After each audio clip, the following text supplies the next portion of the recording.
This is part 3 in the 7-part series covering the MBRC programs as an overview. Session 3 will review specific requirements that come with MBRC funding and apply to all funding programs. Applicants are encouraged to review the program user manuals and the MBRC Grant Administration Compliance Manual to confirm all requirements will be met in the project. First, we'll talk about match and cost share.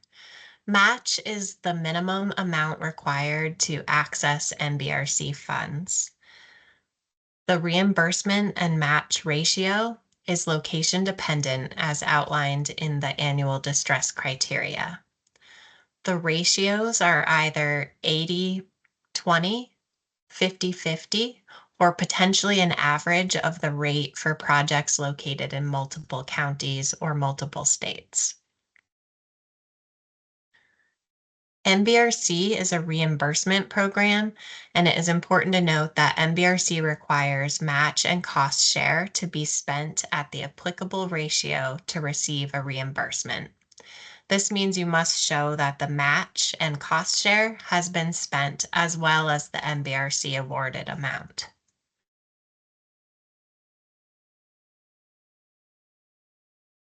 When calculating your match and cost share, you will look at the MBRC requested funds and the match rate. So the minimum required match is the MBRC requested funds times your match rate. Cost share is the amount of funds needed to complete a project that are not your minimum match and are not the MBRC award amount. Cost share may not exist for all projects. You can calculate your cost share by taking the total project costs minus the MBRC requested funds and minus the match source and minus the minimum match.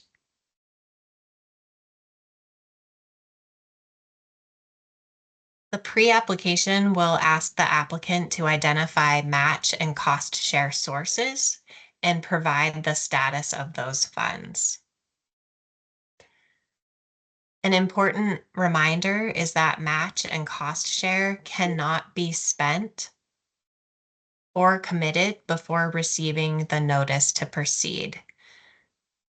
This is important for your project and budget planning purposes.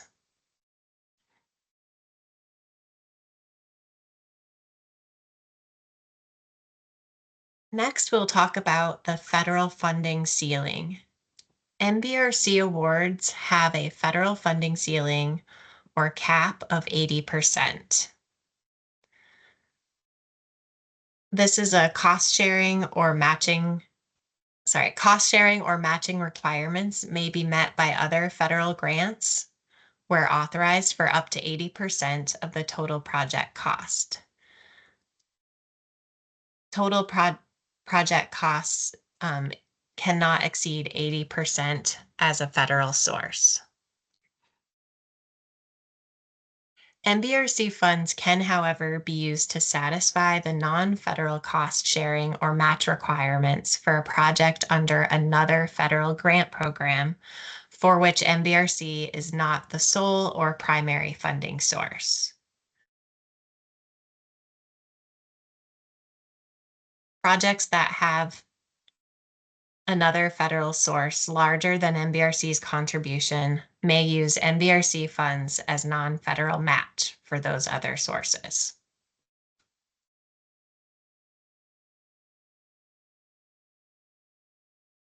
MBRC is commonly asked if certain funding sources are considered federal or not. HUD's Community Development Block Grant Program, or CDBG, do not count toward the federal funding cap.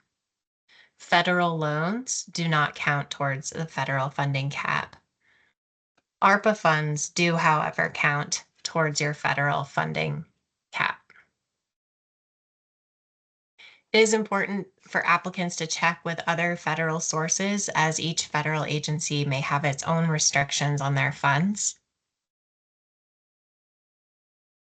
Any questions around the federal funding ceiling can be directed to MBRC.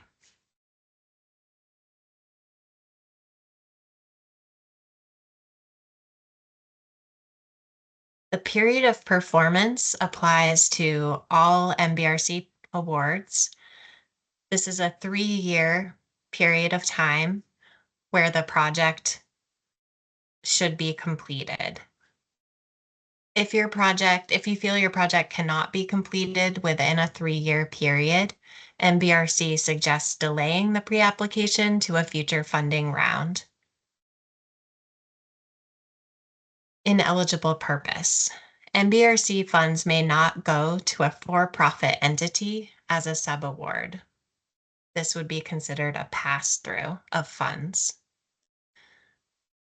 The project purpose must also align with a category or a express purpose outlined in the program user manuals. A full list of ineligible purposes is available in the program user manual. Program income is treated in the deductive method by MBRC. You can find more details on the deductive method in 2 CFR 200, section 307.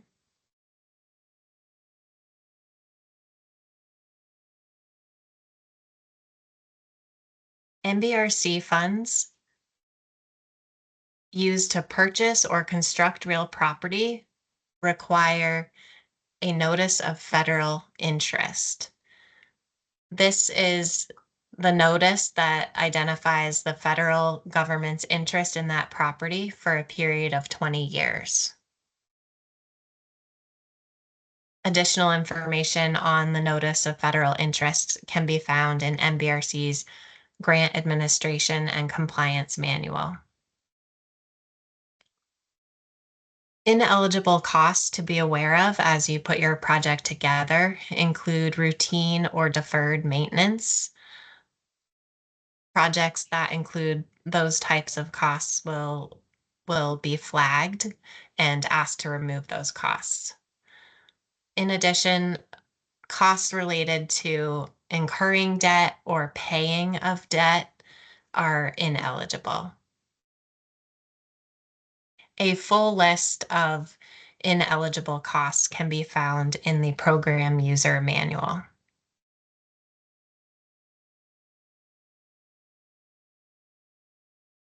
And finally, it's important to note that MBRC requires a notice to proceed before spending funds, as well as before spending match or cost share. NEPA environmental review of a project is required before receiving your notice to proceed. So when you're doing your project planning, you'll want to incorporate time for NEPA environmental review process. Projects with no construction, renovation, or in-ground disturbances would likely qualify for a categorical exclusion, and those timeframes are on the order of a few weeks for approval.